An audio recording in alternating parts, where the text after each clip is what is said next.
Greetings, welcome back to Black Bear News, where we are discussing climate change, abrupt climate change, and things adjacent. I know lately I've been just kind of focusing more on the news aspect of what's going on, and I haven't done a lot of talking about, I guess, the emotional component of climate change and what's going on and how people are feeling about it. I know that for many people, it looks like things are escalating this year, and some people think maybe this is the year that we see some sort of definitive collapse. Maybe not. I don't know. We know that it's imminent. We know that it's a matter of time, or if not this year, then most likely next year. Yeah, and so it's strange for me because I go in and out of really feeling connected to the news, or really feeling connected to the existential, the direness of everything that's coming our way. And I get caught up in just doing the day-to-day things, and sometimes even I actually might have a little hope for the future. And so I'm trying to balance all of that, all of those emotions, and trying to balance running this channel, which keeps me very connected to what's going on, the catastrophe of everything, the calamity of everything, and trying to just live a normal life, or just live a life with some joy. And so it's a fine balancing act, is what I can say. So what I've been doing lately actually is doing multiple videos in one day, and just like uploading the video. So I'm connected to the news every single day, but doing these videos kind of in some way like involves not just a logistical input, but like an emotional input. So one of the things I've been doing is doing multiple videos in one day, and then just uploading and scheduling them on YouTube to go out over the next few days. And in some way that kind of like frees me up to kind of just live life a little bit, so I just really have to plunge in on one day, and then like I upload these videos, and then I can just kind of not think about it for a couple days and just let the videos go. So, maybe some of you have noticed, maybe you've not. I'm not wearing the same shirt every single day, even though there's nothing wrong with that.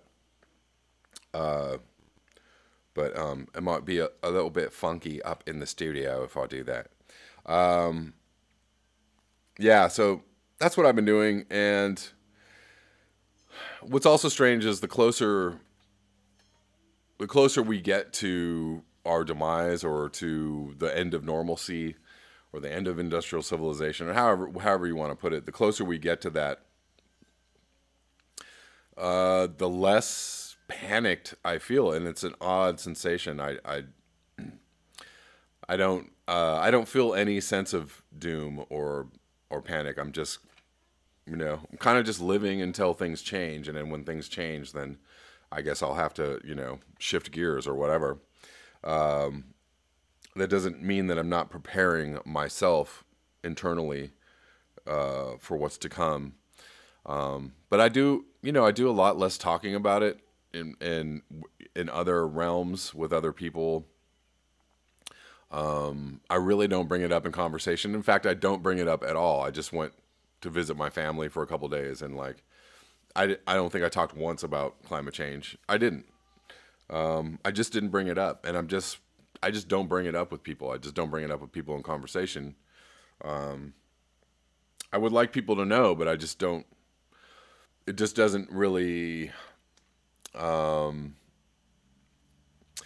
Until the time comes when people are really ready to accept that things aren't ever going to be the same, and that's not right now. It's probably a couple months from now, or 6 months from now. then I'll have all those conversations, you know, with people. But while people are still really locked into like, what, everything's fine. I don't know. The weather's really nice. It's fine. My life is great. People are really locked into that, and I'm going to let them just enjoy that while we have time to enjoy that. You know, I do this channel kind of as a service to the people that understand what's happening. And I also do this channel, you know, if you happen upon this channel and you don't know what's going on and you're like, oh, hey, whoa, you know, what's going on? Welcome. It's not great news, but the news is coming from everywhere now. The news is, there are so many points. It's coming from the mainstream media. It's coming, all the scientists are getting more, you know, adamant about the fact that we're in trouble. And it's really, you know, you really, at some point, you're going to have to really be just willfully sticking your head in the sand to not understand or not know that something very bad is going on. And I would feel like I had failed if I did not do my part in at least letting people know what's going on and giving people a chance to talk about it or understand that they are not alone in this news. Anyways, I just kind of wanted to rant about that. I'm going to bring you a couple articles in this video. Again, more on the Arctic. The Arctic death spiral speeds up sixfold, driving coastal permafrost collapse. This is from a little while ago, a week ago, June 10th. The Arctic just saw its hottest May on record. The Arctic just saw its hottest May on record. This is some permafrost coastline melting into the sea. Drone surveys have revealed erosion of coastal permafrost in the Arctic up to 3 feet a day. Researchers reported Friday that the recent rate of erosion is 6 times higher than the historical rate. 6 times higher than the historical rate. That's 600%. Meanwhile, the Arctic just saw the hottest May on record, with temperatures in northwest Russia hitting a remarkable 84 degrees Fahrenheit. Or not 600, 500%. Sorry, got my percentages wrong. Northwest Russia hitting a remarkable 84 degrees Fahrenheit. 29 degrees Celsius. Global warming is driving Arctic sea ice to near record lows, which in turn is driving ever worsening summer heat waves in the southern United States, according to another new study. In the first study, a team led by University of Edinburgh scientists flew drone-mounted cameras over a section of permafrost coastline in the Canadian Arctic. They found that during a 40-day period in the summer of 2017, the coast had retreated a remarkable 47 feet, with daily rates of collapse sometimes exceeding 3 feet. Big chunks of soil and ground break off the coastline every day, then fall into the waves and get eaten. Co-author Dr. Isla Meyer-Smith, a University of Edinburgh geoscientist, explained. The rate of erosion was more than 6 times greater than the historical average experienced in the previous half-century. The permafrost or tundra is a soil that stays below freezing for at least 2 years. Thawing permafrost is a dangerous, amplifying feedback loop for global warming because the global permafrost contains twice as much carbon as the atmosphere does today. As the permafrost melts, it releases heat, trapping carbon dioxide and methane, and as the coastline disintegrates and erodes, more and more permafrost will be exposed to the warming air and water. This means as the planet continues to warm, more permafrost will erode and melt, releasing even more greenhouse gases in a continuous feedback loop. A 2017 study. So this is a couple years ago. This isn't even... this is not current, but kind of current. 2017 study found that Alaskan tundra is warming so quickly it has become a net emitter of CO2 ahead of schedule. That study was the first to report a major portion of the Arctic had already become a net source of heat-trapping emissions. As the Arctic warms, the ice retreats, and the recent record Arctic temperatures have led to the second lowest amount of sea ice on record for June after 2016.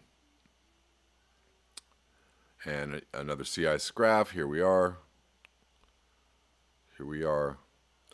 Such ice loss is a key reason climate models have long predicted that human-caused warming would be at least twice as fast in the Arctic as elsewhere. When highly reflective sea ice melts due to higher temperatures, it is replaced by the dark blue sea, which absorbs more solar energy, leading to more melting. A study released last week in the Journal of Geophysical Research found that loss of Arctic sea ice is making extreme heat waves more likely. The study concludes that low summer ice in the Hudson Bay is statistically linked to an increased frequency of summer U.S. heat waves, especially in the U.S. Southeast and Southern Plains.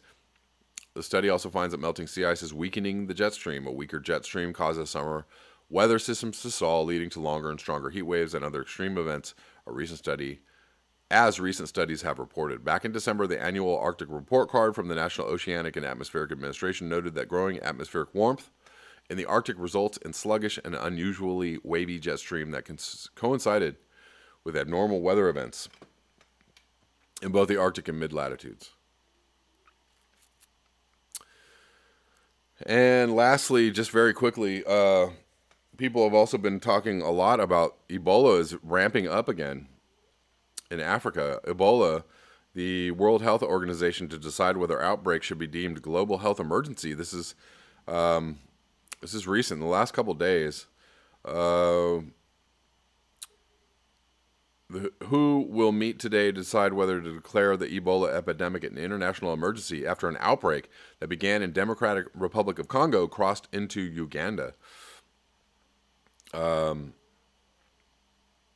the current Ebola crisis, which began in eastern DRC in August, has recorded more than 2,000 cases, 1,405 of which were deadly. Yeah, so that's 3/4 of the people infected with this disease, this virus, are succumbing to the virus. It's a humanitarian disaster. If the outbreak continues to move south and reaches Goma and possibly Rwanda, we will have an international crisis on our hands.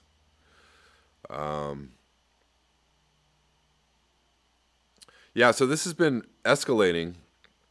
I'm going to link this below. This has been escalating over the last few weeks, and I've heard a lot of people kind of talking about it off to the side, like, oh, hey, you guys know this, Ebola is making a run again, even though it hasn't really reached mainstream consciousness yet or mainstream news, but we're going to keep an eye on that. That's all I have for you today. Thank you so much for your eyes, your ears, and your conscience. If you would like to support this channel, you can do so at the links below. Until next time, peace.